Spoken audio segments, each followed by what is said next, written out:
Bonjour tout le monde, bienvenue sur la chaîne de Mahela Gaia. Aujourd'hui, capsule qui va suivre la précédente. Mais je vais parler plutôt de la différence en fait et des ressentis par rapport au déni, l'acceptation et la résignation. Et aussi la prise de conscience. Parce que c'est souvent confondu, des fois on a l'impression d'être en conscience de quelque chose, mais en fait on se cache derrière quelque chose d'autre. Ce que je veux dire par déni, j'observe beaucoup de personnes autour de moi en fait que ce soit dans la vie de tous les jours en fait, qui vont être dans une situation et se dire mais oui, ça va, ça peut aller. Et mais qui en fait, mais je les vois tristes, pas heureux, et je ressens en fait qu'ils sont dans une forme de, enfin oui, déjà il y a du déni parce qu'ils se rendent pas compte de la vraie situation, mais aussi ils ne veulent pas l'avoir, ils ne veulent pas l'accepter. Comme il y a une copine qui je parlais la dernière fois, elle me dit oui, mais finalement ça va, c'est mieux que rien, c'est mieux comme ça. Enfin, on fait avec. Il faut savoir faire avec. Il faut aussi faire des concessions. D'accord, faut en faire. Mais de là à se dénigrer autant et aussi à pas oser en fait sortir du carcan de l'atmosphère dans lequel on est, de l'environnement dans lequel on est. Alors oui, on peut faire des concessions, mais jusqu'à quand? Parce qu'au fond, on est quand même là pour être heureux en fait. Donc si on fait des concessions mais que ça va pas, enfin je les vois, je les vois assez régulièrement, même d'autres personnes que j'ai là, les exemples tout d'un coup qui viennent en tête, c'est que des personnes autour de moi en Finlande, mais il y en a plein aussi en France. Je le vois parmi mes amis, je le vois avec les membres de ma famille, je le vois tout autour de moi en fait, que on se résigne en fait. Donc il y a une forme de se dire, il n'y a pas le choix, c'est comme ça, la vie c'est comme ça, la vie c'est fait pour souffrir, ça aussi je l'entends souvent. Donc je vois en fait que ça va au-delà du déni. Nos cerveaux, en fait, nos êtres sont tellement formatés à dire bon bah ça va à moitié, mais c'est mieux que rien, c'est mieux que d'autres personnes pour qui ça va beaucoup moins bien. Ouais, mais pourquoi ça, on pourrait pas regarder ceux pour qui ça va mieux et se dire mais moi aussi j'ai envie d'atteindre cet objectif. Si eux sont capables de l'atteindre, pourquoi pas nous, pourquoi pas vous? Et en fait, pour ça, il faut vraiment en fait déjà observer, devenir conscient, d'avoir des grosses prises de conscience de ce qui va ou de ce qui ne va pas. Et le nombre de personnes vraiment, c'est pour ça que j'insiste, que je vois dans des situations comme ça, mais ça fait mal au cœur en fait. À voir parce que il y a aussi une forme d'acceptation, résignation à cause du matériel. Alors j'ai des amis, ils ont dit bah oui mais on a la maison ensemble. Voilà ce qu'ils me disent, on a la maison ensemble. Les enfants, qu'est-ce qui va se passer si on se sépare? Ou alors il y en a, bon ils avaient déjà pas les enfants ensemble, mais donc ça c'est plus facile. Mais il y a des biens matériels ensemble. Donc évidemment, je comprends que ça fait peur de se dire eh ben on va perdre aussi ce confort, les biens matériels enfin acquis. Des fois c'est pas évident déjà à obtenir. Mais on pense vraiment à toujours ce que l'on va perdre, mais jamais ce que l'on va gagner. Quand on fait le pas vers l'inconnu, le saut dans le vide, en fait, tout est à gagner. Si on se dit, bon, bah, il y a trop de choses à perdre et tout ça, évidemment que c'est ce qui va se passer. Mais si on se dit, mais il y a tout à y gagner, on ne sait pas, en fait, ce qu'on va trouver. On y va, on se jette dans le vide et ensuite on prend ce qui vient et on observe et c'est l'aventure. Donc il y a un dépassement en fait vraiment de peur qui se produit dans ce phénomène de quand on dit mais ouais je saute dans le vide. Bah ouais, bah on passe au-dessus de tellement de peur, tellement un énorme dépassement de soi aussi et on obtient des résultats mais que l'on ne pensait pas du tout possible à l'avance en fait.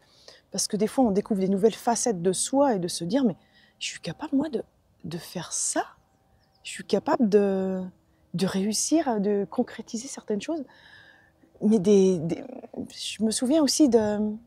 Oui, comme certaines personnes qui me disaient, mais j'ai réussi, c'était une amie qui me disait, bah, son mari avait eu un accident de voiture, donc elle avait dû rentrer de vacances. Elle a dit, moi, j'avais jamais conduit sur l'autoroute et tout. Enfin, pour elle, c'était un énorme dépassement. Donc, c'est des petits événements, des fois, mais on dépasse les peurs. Et pareil, de changer de travail. Il y en a qui se disent, mais c'est super dur, ou alors qu'ils se mettent à leur compte, qu'ils se disent ouais, je quitte le monde salarié, je me mets à mon compte.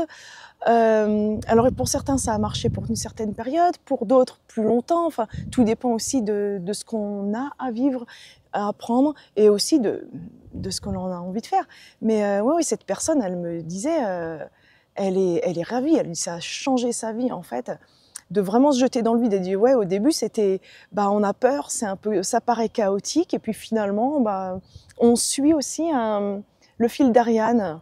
Il y a une rencontre qui mène à une autre rencontre, et puis ensuite un événement qui mène à un autre, et ainsi de suite, et finalement elle dit bah ouais, j'ai mes clients, elle écrit des rapports et tout ça, elle dit bah, j'ai pas mal de monde, elle va à des réunions aussi, puis pour écrire les rapports, et ouais, et franchement ça lui plaît. Elle a dit mais c'était ouais, elle dit de toute façon en entreprise ça se passait toujours mal, j'en pouvais plus, mais voilà, c'était ça la raison, c'est parce qu'elle avait quelque chose d'autre à faire d'elle-même. Mais ça demande vraiment un gros dépassement de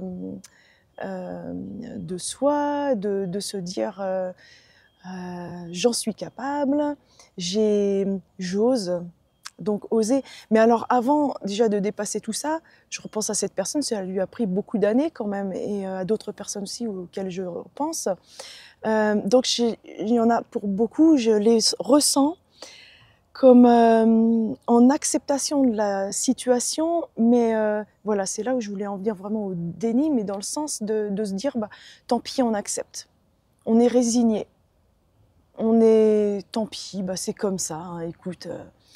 Et ces gens-là, eh ben, beaucoup d'entre eux, je les vois tristes en fait. Je les vois jamais épanouis, je les vois facilement en colère, facilement nerveux, avec plein de regrets, je les vois vieillir avant l'âge aussi.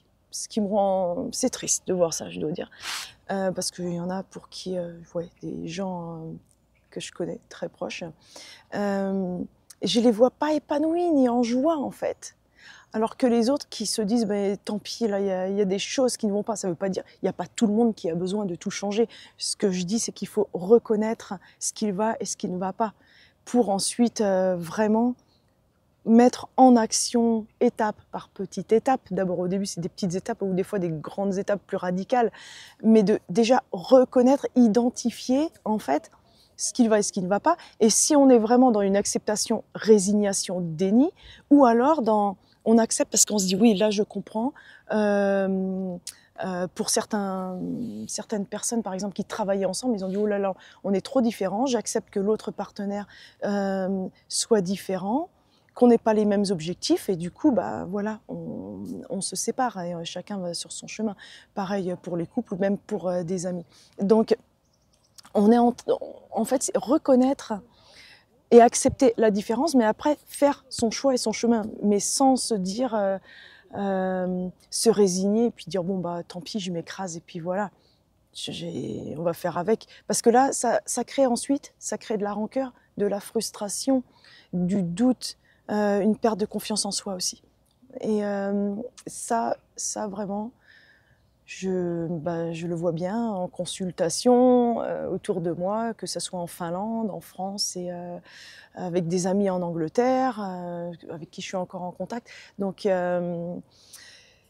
voilà, c'est pour ça que je voulais vraiment en parler, vraiment observer la différence chez vous de ce qui est accepté parce qu'on se dit bon bah oui, je prends conscience de ça, je le prends en compte et j'accepte que certaines personnes soient différentes, mais qu'est-ce que vous en faites ensuite de cette information? Est-ce que vous dites bon ok, mais je suis résignée, en gros c'est je me tais, j'accepte et je suis soumis.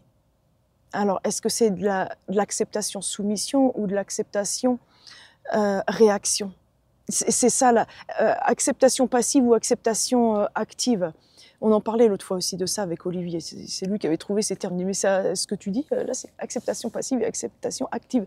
Donc c'est ça. Est-ce qu'en anglais, il y a différents mots pour définir tous ces termes, mais c'est vraiment acceptation active, c'est prendre conscience et ensuite on prend position. Et acceptation passive, c'est plutôt déni et résignation de se dire, bon, bah c'est comme ça, j'ai pas le choix, hein. Le nombre de fois où j'ai entendu ça, vous n'avez pas idée. Que j'ai travaillé beaucoup de fois, pas mal d'années à l'usine avant de faire mes études en Angleterre. Et les étés aussi quand j'étais étudiante. Donc j'ai entendu ces discours-là, mais tellement de fois. Et je voyais les gens, mais pas heureux du tout, mais du tout.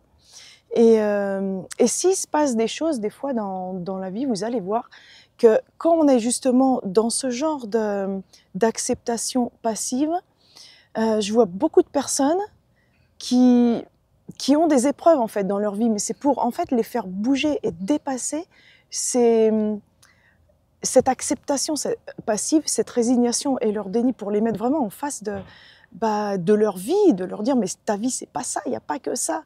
Et c'est vraiment fait pour secouer le cocotier pour que la noix de coco là tombe et qu'on la voit vraiment en fait. Donc vous voyez, c'est ça en fait. Que prendre position, c'est aussi ça. C'est vraiment observer vraiment sa vie, observer en fait ce que vous pouvez encore accepter, ce que vous ne pouvez plus accepter. Est-ce que vous êtes soumis à certaines situations ou certaines personnes ou pas? Est-ce que vous êtes juste dans l'acceptation et dire ah ok ouais ça je comprends, ça je peux prendre en compte, ça non. Est-ce que c'est actif ou passif dans votre positionnement?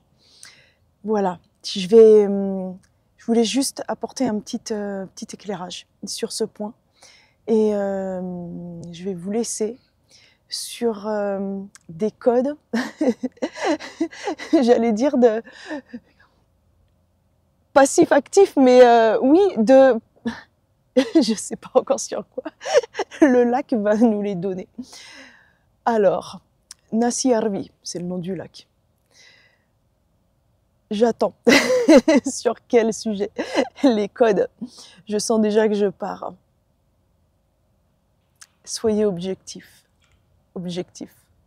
envers vous-même. Voyez-vous d'un point de vue externe en fait. Essayez de vous observer de l'extérieur. Tiens, le soleil arrive. Mettez en lumière. Mettez-vous en lumière comme si vous vous observez de l'extérieur. Comme si vous êtes une autre personne qui vous voit en fait. Et là, posez-vous la question. Si vous êtes vraiment en résignation, soumission ou actif dans votre situation de vie, dans votre positionnement, est-ce qu'il y a encore des choses qui sont dans le déni? Et si oui, pourquoi? Est-ce qu'il y a encore quelle peur il y a en fait? À quoi sont liées ces peurs? Ou c'est la peur, mais aussi pourquoi le choix en fait d'un certain déni dans certaines situations. Voilà, mettez tout ça en lumière, mettez-vous en lumière d'un point de vue objectif. تارك نجدارك ومونا يجدارك وشارك تكني أنا نمرك دكورك تخرج تكيش تي مارك وكموينك جسك تشتورك وموينك كدارك تكدي جدارك مويا نارك سي شنيا نارك تكسا نمرك جدارك ويتكني أرك تكي سنيا مارك دكوش دكورك تكسي كني نارك عينك تومونيرك وسكرك تكنا نجدارك Senhora, como os dora que toconia que arctise na mainar ka ioro costo cotokurki tikinar ka na yamor ko jutor ko tia distar ka shamoro ko no nos dor to sa yene norok to sa como ya norok tisha karakteristik jdukunar de shanar como norok to so ruktukni nos dorok to أناركتك منش دقيا يوموركتسا تشتوركتك مناركتا نهاي شو ناركتا. Voyez-vous tel que vous êtes.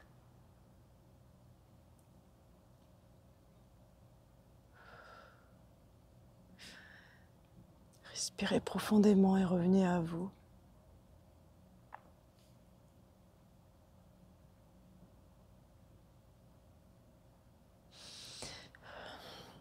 il y avait des êtres stellaires avec moi, 2 ou 3 que je voyais. Je les voyais tout bleu foncé, un peu comme dans Avatar, mais plus foncé, un bleu nuit. Et ça faisait vraiment une peau étoilée, comme le ciel la nuit. Et je sentais vers la fin des codes, c'est eux qui passaient plein d'énergie. Voilà. Je vais vous laisser sur ce beau lac, les énergies de l'eau, mais aussi bien solaires là, qui sont en train de... C'était nuageux et là je suis contente des rayons de soleil. Je vous en envoie tout plein. Alors n'oubliez pas de liker cette vidéo, partager, faites un commentaire si vous le souhaitez. Un don aussi si vous le désirez pour soutenir la chaîne. D'ailleurs, je remercie toutes les personnes. Merci du fond du cœur pour toutes les personnes qui récemment, dans les derniers mois aussi, ont fait des dons pour soutenir ma chaîne.